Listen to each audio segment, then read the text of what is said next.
এক ৰাজনৈতিক সংগ্ৰামৰ ধাৰাত যি আমি ৰাজনীতি দল আত্মপ্ৰকাশ কৰিছোঁ, কিয় কৰিলোঁ, কিয় কৰিব লগা হ'ল, তাৰ ওপৰতে আজি আমাৰ আলোচনা আপোনালোকৰ লগত।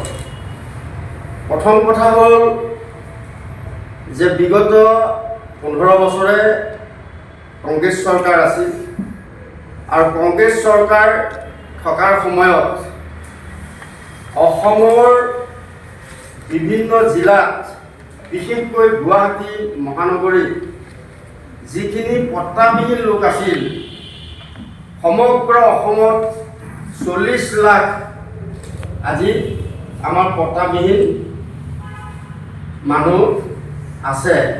আৰু তাৰে গুৱাহাটী আমাৰ 5টা সমষ্টিৰ অন্তৰ্গত আছে 1,30,000 পৰিয়াল, আৰু 1,30,000 পৰিয়ালৰ বৰ্তমান নতুন সমষ্টি 5টা সমষ্টিৰ অধীনত ভোট হৈছে 4,62,000।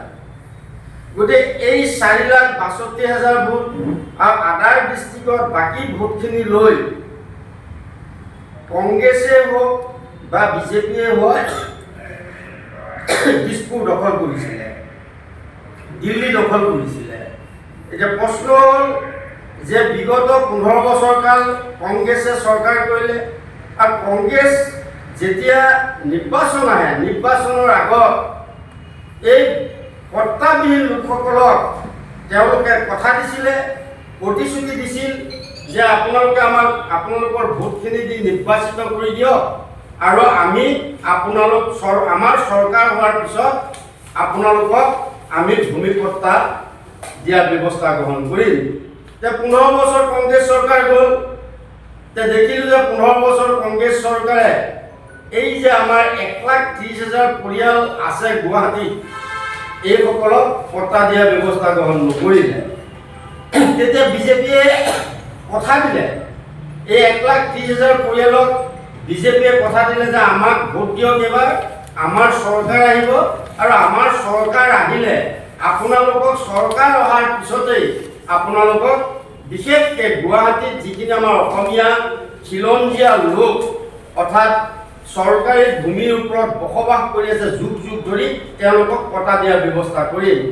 কিন্তু আজি 10 বছৰ অতিক্ৰম কৰিলে 3টা নিৰ্বাচন গ'ল, 3টাকৈ নিৰ্বাচন গ'ল, লোকসভা গ'ল, বিধানসভা গ'ল, পৌৰ নিগম নিৰ্বাচন গ'ল, কিন্তু আজি এই 1,30,000 পৰিয়ালক আৰু আদাৰ ডিষ্ট্ৰিক্টত যিখিনি আমাৰ মানে 45 লাখ ভোটাৰ আছে, তেওঁলোকক কোনো কাৰণত আজি কি কৰিলে, তেওঁলোকে পট্টা দিয়াৰ ব্যৱস্থা গ্ৰহণ নকৰিলে।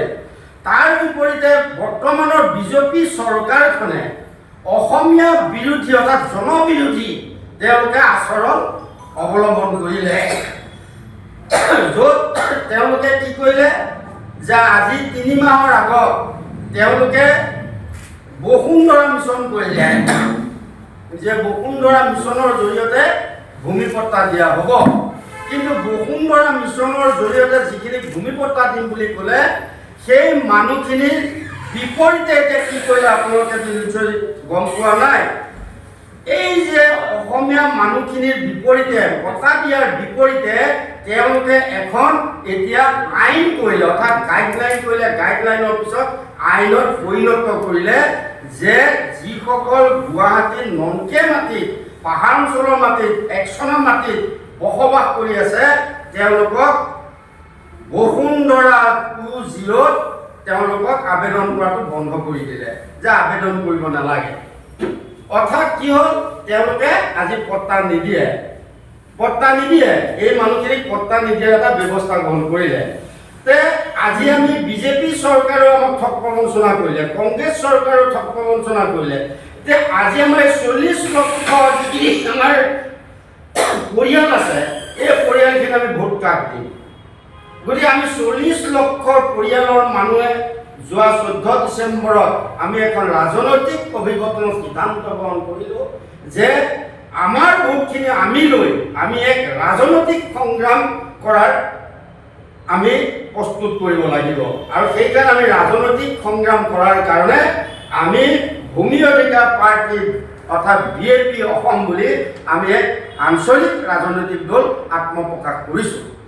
আজি এই আঞ্চলিক দলটোৱে কি কৰিম? এতিয়া এই ভূমিপট্টা মানুহখিনিৰ কাৰণে আমি কি কৰিম? আমাৰ প্ৰতিশ্ৰুতিবদ্ধ, আমাৰ সংকল্প, আমি সংকল্প লৈছোঁ যে এইবাৰ আহি থকা নিৰ্বাচনত যিহেতু আমাৰ ভূমিপট্টাহীন যিখিনি ভোটাৰ আছে, ভোটাৰখিনিয়ে প্ৰতিশ্ৰুতি দিছে যে 2026 চনৰ যি নিৰ্বাচন আছে, এই নিৰ্বাচনত আমি কংগ্ৰেছ আৰু বিজেপিক আমি ভোট নিদিওঁ। এই প্ৰতিশ্ৰুতি মৰ্মে এইবাৰ সংকল্প লৈছে আমাৰ ভোটাৰসকলে যে আমাৰ যি প্ৰাৰ্থী উঠিব, ভূমি অধিকাৰ পাৰ্টি যি আমাৰ প্ৰাৰ্থী উঠিব আমাৰ সমষ্টিত, সেই সমষ্টিৰ যি কেণ্ডিডেট, সেই কেণ্ডিডেটকে এইবাৰ ভূমিপট্টাবিহীন যি ভোট আছে সেই ভোট প্ৰদান কৰা হ'ব। আৰু সেই ভোট দি পেলাই আমি বিধানসভাত যুদ্ধ কৰিবৰ কাৰণে, বিধানসভা সংঘাত ৰাজনৈতিক আমি এখন সংগ্ৰাম চলাবৰ কাৰণে আমাৰ বিধায়ক পঠিওৱাৰ আমি এতিয়া এটা প্ৰচেষ্টা চলাইছোঁ। ইতিমধ্যে আমাৰ প্ৰায় 15টা সমষ্টিত আমাৰ সাংগঠনিক কাম কাজ আমাৰ প্ৰায় সম্পূৰ্ণ হৈ উঠিছে। আৰু নেক্সট আমি সংবাদ মেলত আপোনালোকক আমি কোন কোন প্ৰাৰ্থী ক'ত খেলিব আমি আপোনালোকৰ সংবাদ মাধ্যমৰ জৰিয়তে আমি জনাম। আমি আজি কংগ্ৰেছ আৰু বিজেপিক প্ৰত্যাহ্বান জনাবৰ কাৰণে আজি আপোনালোকক আমি 5টা সমষ্টি আজি আমি আপোনালোকৰ ওচৰত ঘোষণা কৰিছোঁ। আমি দিছপুৰ সমষ্টিত আমাৰ পট্টাহীন ভোট আছে 87,000। চেণ্ট্ৰেল গুৱাহাটীত আমাৰ পট্টাহীন ভোট আছে 80,000। আৰু নিউ গুৱাহাটীত আমাৰ পট্টাহীন ভোট আছে 78,000। তাৰপিছত ডিমৰীয়া সমষ্টিত আমাৰ ভোট আছে 87,000। আৰু এতিয়া নতুনকৈ যিটো জালুকবাৰী আমাৰ শুৱালকুছি সমষ্টি হৈছে, তাত আছে আমাৰ 47,000 ভোট। গতিকে পট্টাহীন 47,000 ভোট যিখিনি আছে, এই ভোটখিনিক লৈ আমি এবাৰ প্ৰতিদ্বন্দ্বিতা কৰিবলৈ ওলাইছোঁ আমাৰ গুৱাহাটী 5টা সমষ্টি।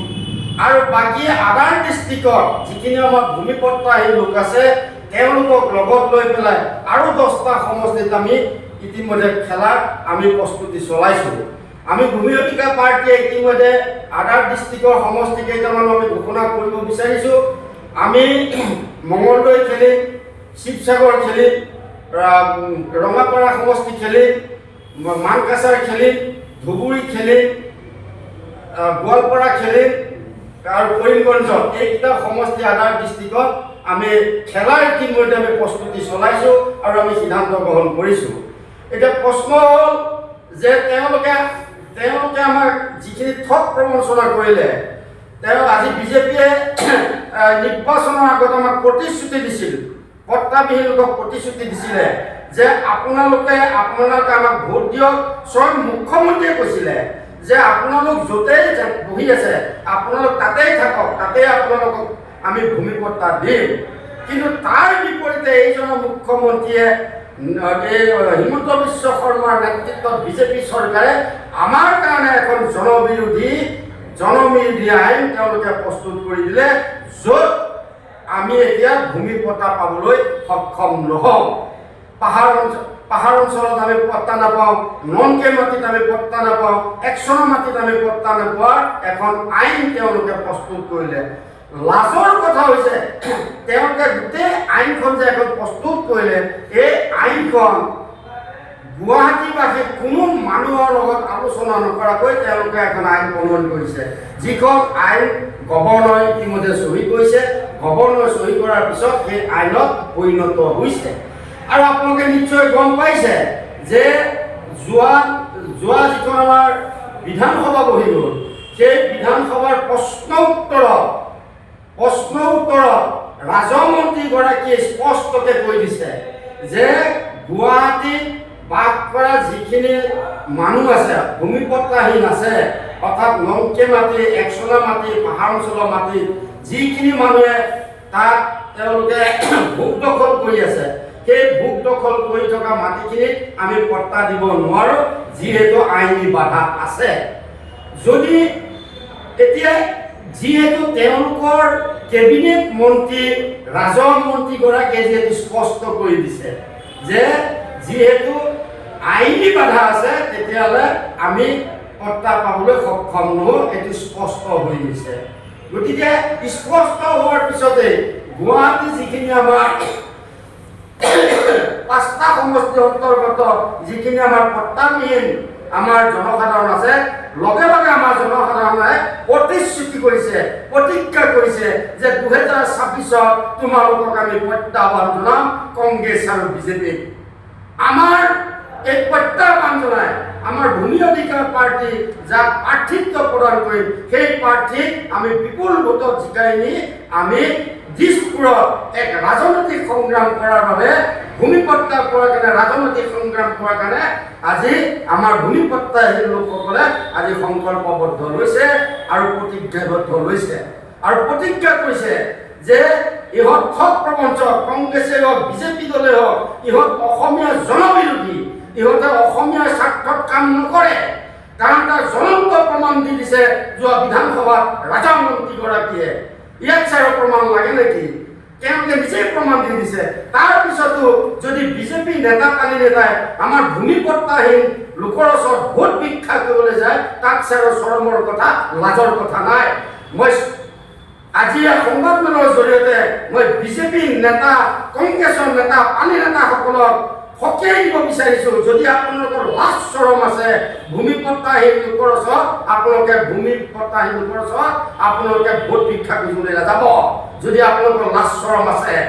কাৰণ যদি লাজ চৰম আপোনালোকৰ থাকিল হয় তেতিয়াহ'লে আপোনালোকে নিৰ্বাচনৰ আগত আজি 1,30,000 পৰিয়াল যি গুৱাহাটীত ভূমি পট্টাহীন চৰকাৰী ভূমিত আজি 50 বছৰ 40 বছৰ ধৰি বসবাস কৰি আছে, তেওঁলোকক আপোনালোকে নিশ্চয় পট্টা দিলে হয়।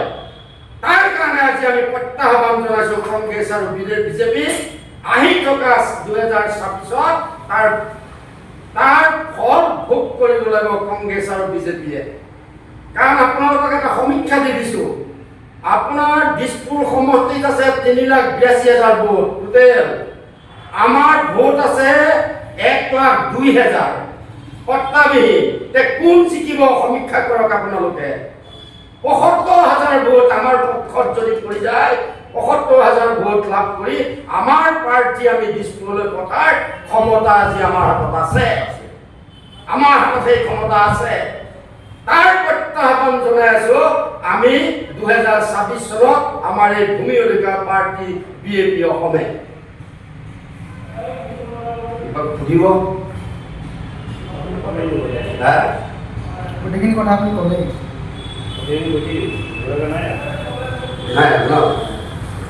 আমি পৰৱৰ্তী সময়ত আপোনালোকৰ ওচৰত প্ৰাৰ্থীখিনি আমি ঘোষণা কৰি আজি আমি সমষ্টি 26ত কিমান প্ৰাৰ্থী আমি ইতিমধ্যে 15টা সমষ্টি সিদ্ধান্ত গ্ৰহণ কৰা কোন কোন সমষ্টি আপোনালোকৰ? ইতিমধ্যে মই কৈ গ'লোঁ যে আমি গুৱাহাটীৰ 5টা সমষ্টিতে আমি প্ৰাৰ্থিত্ব প্ৰদান কৰিম আৰু আদাৰ ডিষ্ট্ৰিক্ট যিখিনি আমাৰ ভূমি পট্টাহীন সমষ্টি আছে সেই সমষ্টিখিনিত আমি মানে প্ৰাৰ্থিত্ব প্ৰদান কৰিম।